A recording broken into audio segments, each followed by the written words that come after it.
শুধুমাত্র কিন্তু উত্তরপ্রদেশেই নয়, উত্তরপ্রদেশের পর কলকাতাতেও বিভাস অধিকারীর অফিসের হদিশ মিলেছে। বেলেঘাটার অফিসের পর মানিকতলায় আরো একটি অফিস, বাড়ির বাইরে ছিল পুলিশ ও ইন্টারপোল লেখা বোর্ড।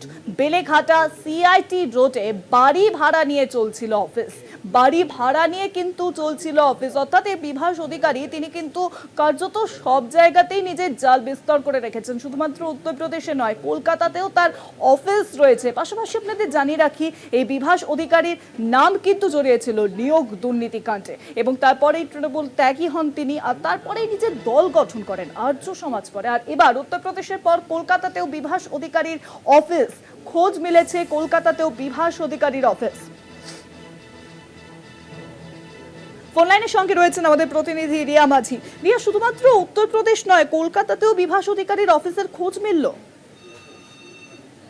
একদমই, দেখো তোমায় জানিয়ে রাখবো যে বেলেঘাটা সিআইটি রোডে একটি ফ্ল্যাট, সেখানেই কিন্তু সেকেন্ড ফ্লোরে দুটি রুম নিয়ে এই অফিস চালাতেন, যেখানে আই বল দিয়ে দেখা যাচ্ছে যে ইন্টারন্যাশনাল পুলিশ সেখানে লেখা রয়েছে একাধিক ব্যানারে, এবং সেখানে সোফা থেকে আরম্ভ করে বিভিন্ন জিনিসপত্র আসবাবপত্র রয়েছে, এবং যেখানে একাধিক ব্যানার রয়েছে, কোনোটাতে পুলিশ লেখা, কোনোটাতে ইন্টারন্যাশনাল পুলিশ লেখা, investigation bureau, investigation crime bureau, এই ধরনের কিন্তু একাধিক জিনিস সেখানে লেখা।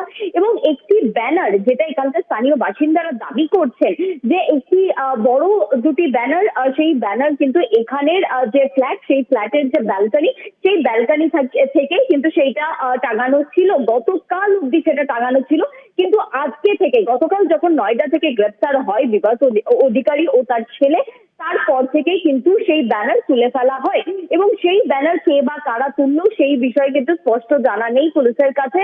এবং অন্যদিকে বেলেঘাটা থানাতে প্রায় 1 থেকে 2 কিলোমিটারের মধ্যে এই অফিস, যেটা চলছে রমরমি, এবং 1 মাস ধরে এখানে ব্লু বাতি নিয়ে এই বিভাস অধিকারী তিনি আসতেন একটি কালো স্করপিওতে, যার মাথায় ব্লু বাতি লাগানো, এবং সেখানে 4 থেকে 5 জন তার সিকিউরিটি গার্ড থাকতেন, তারা সাফারি করে থাকতেন, এবং তাদের কাছে আর্মস থাকতো, অর্থাৎ সশস্ত্র সিকিউরিটি গার্ড নিয়ে আসতেন বিভাস অধিকারী।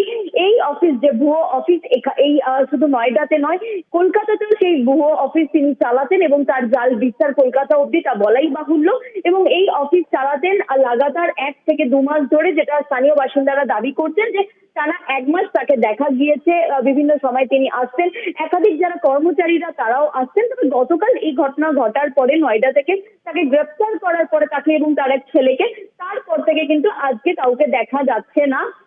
এবং এই যে দুটি যে ফ্ল্যাট রয়েছে, এটা তালা মারা, এবং পুলিশ অর্থাৎ ইন্টারপোলের অফিস চালাতো কিন্তু এই বিভাস অধিকারী। শুধুমাত্র উত্তরপ্রদেশেও নয়, কলকাতাতেও কিন্তু জাল বিস্তার ছিল বিভাস অধিকারী।